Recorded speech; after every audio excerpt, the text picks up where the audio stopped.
Bem, pessoal, como eu já havia falado na outra aula, sou meu professor de História, a gente falamos sobre um pouco sobre alguns fatores da Europa, né? Alguns fatores da guerra em si, a gente viu algumas coisas a respeito da guerra, a gente viu um pouco sobre o que é a guerra, a Primeira e a Segunda Guerra Mundial impactou no Brasil, como os governos aqui no Brasil teve essa repercussão, a gente viu que o Brasil se envolveu na guerra, porém não tão expressivamente, e mesmo que não, mesmo os países que não se envolveram na guerra tiveram seus mandatos, tiveram seus presidentes muito caçados em respeito à guerra, aos efeitos que a guerra teve. De início, antes da Primeira Guerra Mundial, já tinha um contexto de Guerra Fria, que a gente sabe que era aquela guerra que nunca acontecia. Por isso que tem esse nome. Guerra Fria não é porque a guerra era em um local frio, mas era porque nunca acontecia aquela guerra de fato. Sempre tinha algumas desavenças, algumas divergências entre os Estados Unidos e a União Soviética, e isso vai reverberar aqui no Brasil. Isso vai impactar aqui no Brasil a respeito dessas duas guerras que a gente teve, que o mundo, na verdade, teve. Por isso que se chama Guerra Mundial, porque impacta em todas, cria uma dinâmica, cria uma bipolaridade no mundo. É o que os livros didáticos, que a internet também fala, que é um mundo bipolar.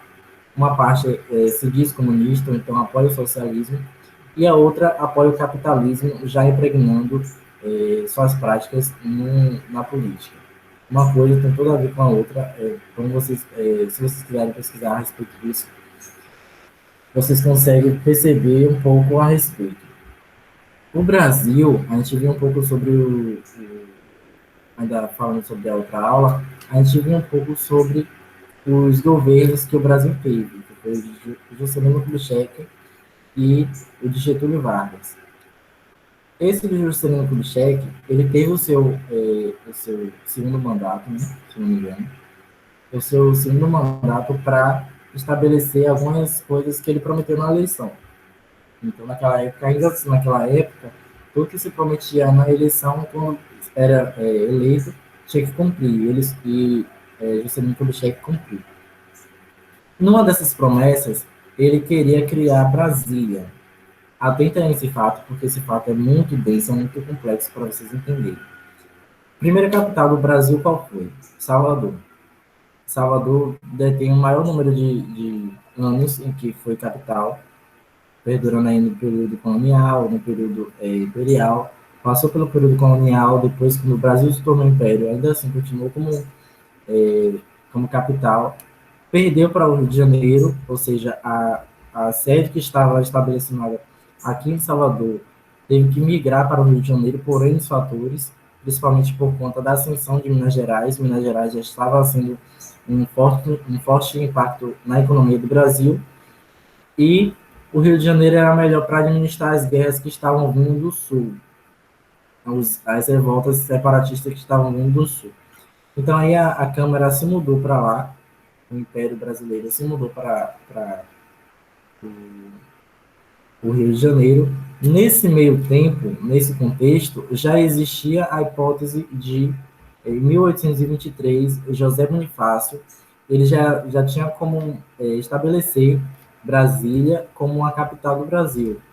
Porém, não foi adiante, teve algumas desavenças, teve algumas divergências, alguns avanços também, porém não foi adiante de fato, concretamente. Quando o Juscelino Kubitschek entrou no poder, ele já estava com esse pensamento de eleição, ele já estava com essa promessa de eleição, e em 1960, Brasília se torna a primeira capital do Brasil planejada, não simplesmente vamos para lá. Planejada no sentido totalmente completo. Brasília, Juscelino Kubitschek fez Brasília uma cidade modelo. É que vocês, se vocês forem pesquisar o mapa da cidade de Brasília, vocês vão ver lá Brasília totalmente toda delimitada, onde é que um bairro começa, onde é que um bairro termina, e por assim por diante. Juscelino Kubitschek, ele decidiu convidar um brasileiro internacionalmente famoso por suas esculturas, por seu trabalho plástico, por sua arte, que é Oscar Niemeyer. Eu acho que os pais de vocês devem ter ouvido falar. porque Oscar Niemeyer foi uma das pessoas brasileiras muito importantes na parte da arte.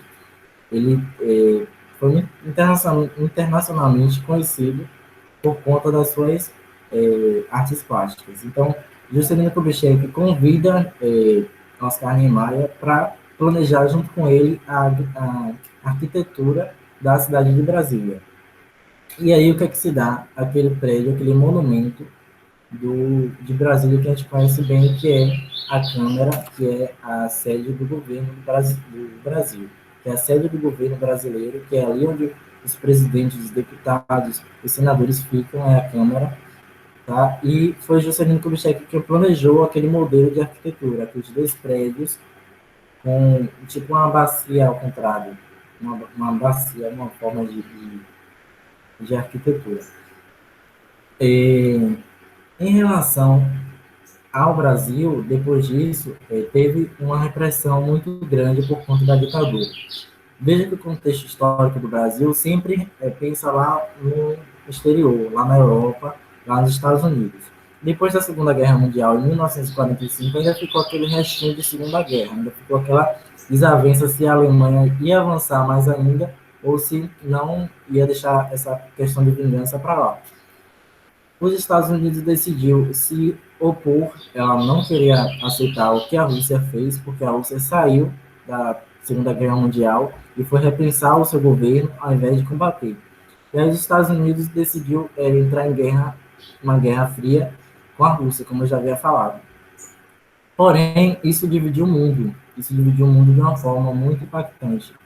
Tanto é que alguns países aqui da América apoiou a Rússia e não apoiou os Estados Unidos, que estavam mais próximos na continentalidade. O que isso gerou, professor? O mundo ficou bipolar. Uma parte era socialista e uma parte era capitalista.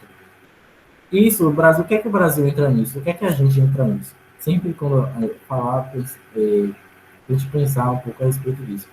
O Brasil, ele entrou na ditadura militar por conta do avanço do comunismo. Na verdade, o comunismo, gente, nunca existiu.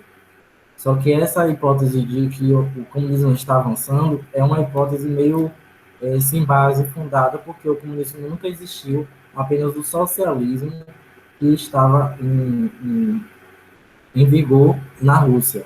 O socialismo é aquela ideia de que todo mundo pode participar da economia, todo mundo tem o direito de participar, e não apenas os políticos, não apenas as pessoas que detêm o poder. Uma das coisas também que o socialismo prega é que se você for, independente da sua profissão, você ganha o mesmo salário que todo mundo. O que o capitalismo já defende, não. Se eu sou um professor, eu tenho que ganhar mais do que, por exemplo, um gari, uma pessoa... entendeu? Essa é a forma do capitalismo. Nisso, o capitalismo se opôs ao socialismo, com a dúvida de que o comunismo estava avançando na Europa, e principalmente na Rússia, e aí decidiu criar no Brasil uma ditadura militar, um regime militar. Então, assim, professor, o presidente ele já não tinha mais vez. E que Jânio Quadros foi o presidente que enfrentou toda essa bipolaridade do mundo do Brasil. Então, ele se aliava a Cuba, mas ao mesmo tempo ele se aliava aos Estados Unidos por conta da população aqui do Brasil que estava na época, e por conta também das partes políticas que estavam influenciando ele a pensar daquela forma. Não, você tem que se envolver no socialismo, que está em expansão. Tem que se envolver no capitalismo, que é mais fácil de a gente lucrar, da gente ter ganhos. Então, essa era a forma do presidente ter a sua regência aqui no Brasil. Teve essa bipolaridade no Brasil também, e por isso teve muitos conflitos em relação à ditadura militar que a gente não vai abordar aqui nessa aula, mas que é bom vocês atentarem sobre isso. Em relação os Estados Unidos, teve que criar essa ditadura. O presidente Jânio Quadros, em 1964, já não estava mais no poder por causa dos militares, e aí teve que falar um pouco sobre ambas as coisas, tanto o socialismo quanto o capitalismo. Esse é o governo de Jânio Quadros, ele foi marcado por essa bipolaridade. Em 1959, se não me engano, Getúlio Vargas se suicida, porque ele já estava percebendo que o Brasil ia entrar em uma crise a ditadura militar ela provocou uma crise, tanto social, política, econômica, cultural, uma crise no Brasil inteiro, porque aí já não é uma pessoa estudada em política, nem em economia, que assume o poder, e sim o exército brasileiro, e sim as bases políticas de outros países que abordam e governam o país. Ah, gente, essa era a aula de hoje. Eu não vou estender para não ficar mais extenso para vocês. Peço que qualquer dúvida que vocês tiverem, podem me chamar no WhatsApp.